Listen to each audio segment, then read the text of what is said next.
1929 show Happy End, from the song cycle turned opera The Rise and Fall of the City of Mahagoni, and of course in the remarkable ballet chanté, sung ballet, Seven Deadly Sins of 1933, which gives this evening its title. That is an extraordinary piece if you've not had a chance to see it. We have Anna 1, who is a singer, and Anna 2, who is a dancer. They're sisters, and they travel through 7 cities in 7 years, and in each city we encounter a sin.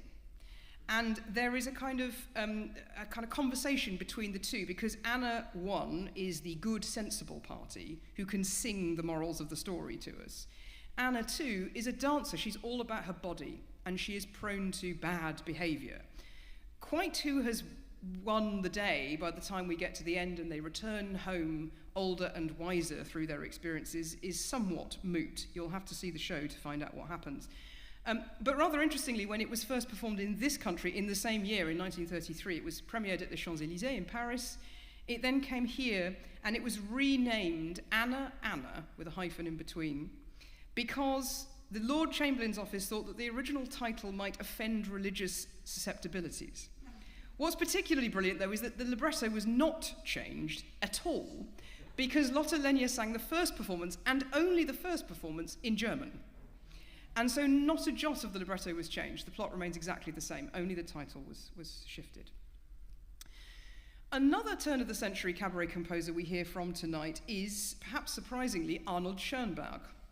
Now, Schoenberg moved to Berlin in 1901, where he was given a job at the Überbrettel, a cabaret that had just been founded at the end of that year by Ernst von Wolzogen, who ran a variety theatre called the Bundestheater, originally on the Alexanderplatz, right in the centre of Berlin, which opened in November 1901. And Wolzogen's cabaret was, of course, modelled on Le Chat Noir. It was modelled on the French cabaret ideal. Early musicians involved in the Überbrettel include not only Schoenberg, but also Victor Holländer, whose son Friedrich Holländer provided the music for The Blue Angel with Marlene Dietrich in 1930, and the operetta composer Oskar Strauss. So he had some quite prominent musicians involved, in some cases really quite early in their career. And the name Überbrettel had been coined a few years earlier in 1897. That's the year Brahms dies, just to put this in context with the ideas of modernity knocking around at the end of the 19th, early 20th century. So in 1897, a novel was written by Otto Julius Bierbaum, who coined the term Überbrettel as being above and beyond Über, the local theatres or show, the Brettel, the boards, literally, the boards. And German cabaret became particularly noted for its gallows humour, of which Kurt Weill is a perfect example, and its strong association with the political left and ultimately opposition to the Nazi Party. By 1906, so within 5 years of the Überbrettel opening, there were 33 cabarets in Berlin. So it became incredibly popular very, very quickly. And we hear one of Schoenberg's songs specifically written for the Überbrettel, Aus dem Spiegel von Arkadien. It's one of 8 Brettellieder that he composed not long after he got the job from Wolzogen. And the text was taken from a collection of poetry written by Wolzogen and Bierbaum and various other colleagues, including Frank Wedekind, who is the playwright who wrote both Spring Awakening and the 2 plays which eventually formed the basis of Berg's opera libretto for Lulu. And the song that we hear this evening, rather than being by any of those, is actually to a text by Emanuel Schikaneder, which is to say, the librettist of the Magic Flute and the original Papageno. But what is really interesting about this is that although Schikaneder is a man writing this rather, it's quite a Papageno-ish text, there's a drum sound, a boom, boom, boom line, very much in the Papageno model in the 1790s. The fact that it is being set to music by Schoenberg in 1901, 1902 rather draws out the sleaziness of what Schikaneder is trying to say. I'll leave it there. You can enjoy the text when you get to the song later. And having already mentioned Schoenberg, we should get onto the group of musicians that we'll hear from this evening, Schoenberg being one, who were personally acquainted, and in some cases biblically acquainted. Imagine, if you will, the following group sitting politely at round tables with their cocktails in their hands preparing for the performance. So we start with Gustav Mahler, whom we hear from tonight. In 1902, the year after Wolzogen founded the Überbrettel, Gustav Mahler married a young, brilliant composer called Alma Schindler, who you'll also be hearing from this evening. Alma Schindler was herself a composer, but was made to stop music by Gustav when they married. That was a condition of the marriage. There was only room for one composer, and it was him. Before she'd settled on Gustav, Alma had been having really quite a torrid affair with her music teacher, her composition teacher, Alexander von Zemlinsky. We're hearing a song by him as well. And at more or less the same time that this was all going on, and Alma had met Mahler and was trying to decide what to do and whether to stay with Alex and whether to go with Gustav and so on, Schoenberg married Zemlinsky's sister Matilda. Alma Schindler then, of course, did marry Mahler. A few years into their marriage, she cheated on him with the architect Walter Gropius, and Mahler found out and said to his wife, "Do you want to leave?" And she said no. And he was so relieved that he dug out all the scores of her earlier compositions that he'd forced her to give up. And she came back from a walk one day and found him sitting on the floor surrounded by her manuscript saying, "What have I done? You have to keep composing. Obviously, you have to keep composing." And consequently encouraged her to begin again and encouraged her also to publish some of the material that she had let sit in a drawer in the years of their marriage, which is how the song you're going to hear this evening, Laue Sommernacht, became one of the first groups of songs, individual numbers within a group of songs, that she finally actually published as a result of being unfaithful. I'm not quite sure what the moral of that story is, but Alma eventually married Walter Gropius in 1915, 4 years after Gustav died, and they had a daughter called Manon, who was adored. She was very beautiful and a very kind of beautiful spirit. And she was adored by many artists and musicians who were familiar with the family, in particular Alban and Helene Berg. And when Manon died at the age of 18 of polio, Berg dedicated his violin concerto to her memory. We're going to hear a song by Berg as well. And then there's finally the fact that Kurt Weill wrote a show with Alma's third husband, Franz Werfel, when they found themselves effectively exiled to America as a result of the rise of the Nazi Party. They began working on a plot together whilst they were all in Germany, and when they found their way to the States, it was translated into English and it was put on stage as The Eternal Road. They didn't get on brilliantly well, and they didn't stay in touch. But we then have, of course, many of these musicians ending up in the USA, including Schoenberg, who rather more successfully moves to LA and becomes George Gershwin's regular tennis partner. And we'll hear from Gershwin too. Okay, enough degrees of separation here. We should also turn our attention to this business of what cabaret songs might actually be about, even if the songs that we hear this evening were not necessarily written in all cases to be included in a cabaret. And interestingly, there's a sort of clutch of subjects which pretty much account for most of the songs that you're going to hear this evening. Those are all subjects that you would expect to find in Le Chat Noir or a cabaret setting in the 1880s and 90s, namely alcohol, sex, not love, importantly, definitely sex. Love is in much shorter supply. Noisemakers, various, I'll explain. And what you can get away with if you're not from Western Europe with all its cold weather and good manners. Okay. So we'll take them in turn, which means starting with alcohol. That leaves us with Johannes Brahms' Unüberwindlich, which is all about a man obsessed with a lost love as he is obsessed with the bottle. And the title means insurmountable. The things that he can't get over are the treacherous woman who's left him and his craving for drink.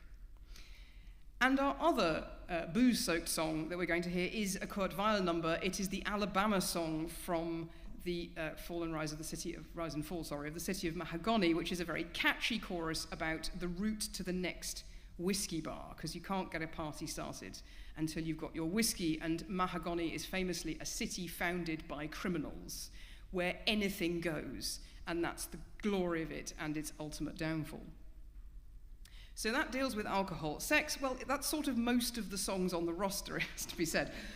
But we might hear mentioned the very first number you're going to hear, William Balcomb's Amor, where a woman sends the whole town doolally because she just looks so good, all they can do is fall at her feet.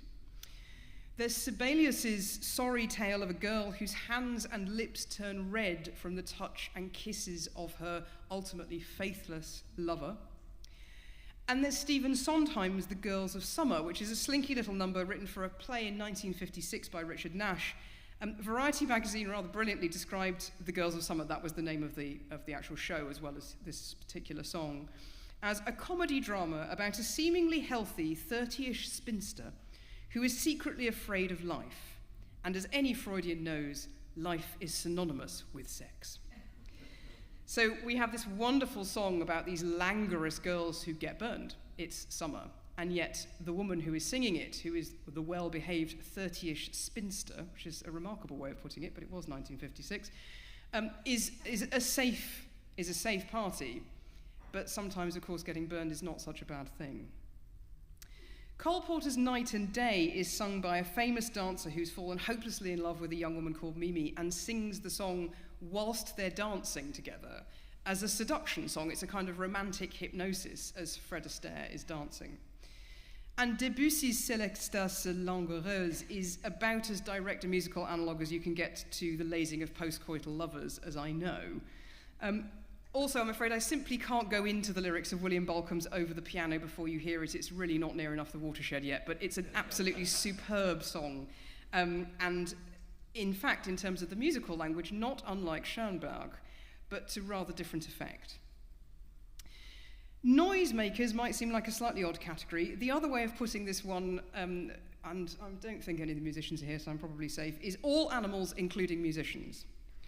So there's the cuckoo and the nightingale in Mahler's Lob des hohen Verstand, who want to have a competition, who is the best singer. This is never going to go well, and of course, they very foolishly, or rather the cuckoo, appeals to the donkey to be the judge of the singing competition with predictably hopeless results.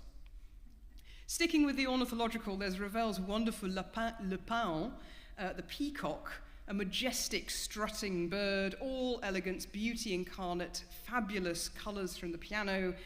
Everything's going brilliantly until he opens his beak. We've all been on dates like that. And then there's Poulenc's Violon, which has all the slink and slide of a cafe musician. We hear the violin very, very clearly in the piano writing and also in the vocal writing, as our musician of the moment. And finally, we hear from Schoenberg a song called Warnung, which is a very extraordinary song about jealousy, but the medium of jealousy here is the snarling and growling of the speaker's dog, whom he has poisoned for daring to growl at the woman he loves, or is obsessed with. It's not entirely clear the nature of this relationship. But the dog haunts the song. Listen to the piano. You'll hear him growling and slobbering away all the way through. That brings us to a group of pieces which are all about sensuous appeal, which is to say the implicitly looser morals of characters and scenarios which don't take place in temperate, buttoned-up towns in Britain, Germany, or France, or actually even in Spain.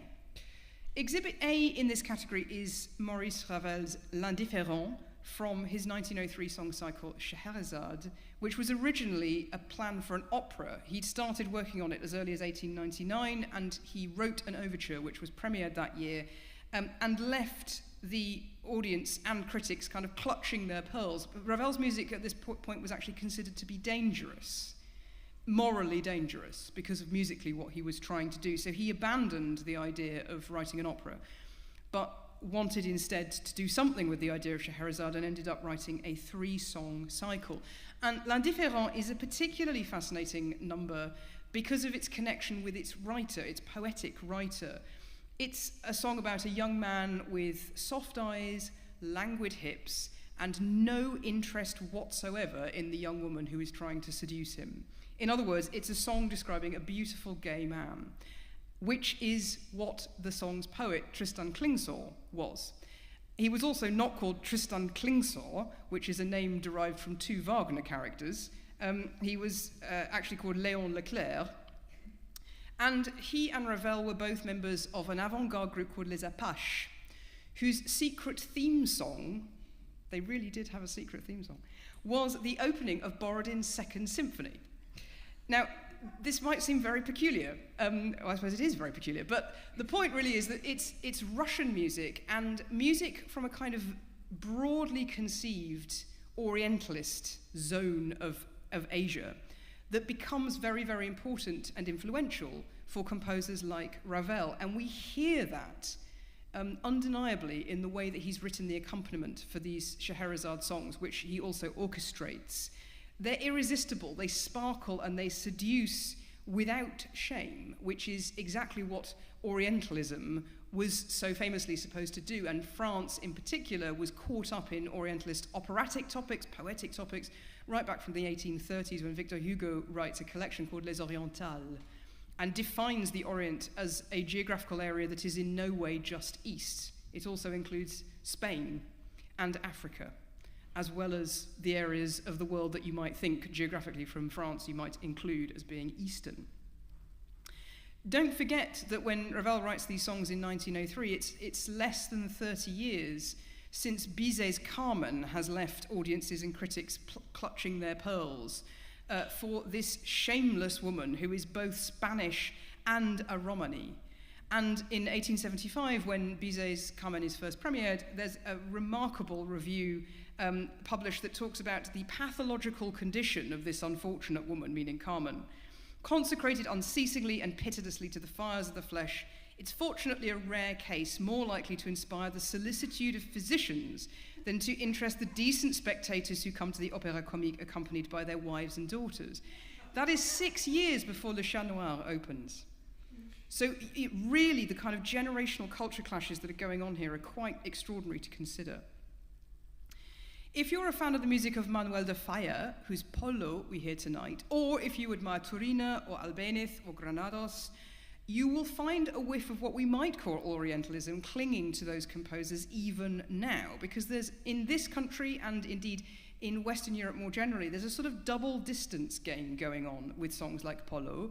Firstly, because we still associate Spanish music with sultry summer days and sexual freedom. You only have to watch adverts for EasyJet to see how this trope sticks around.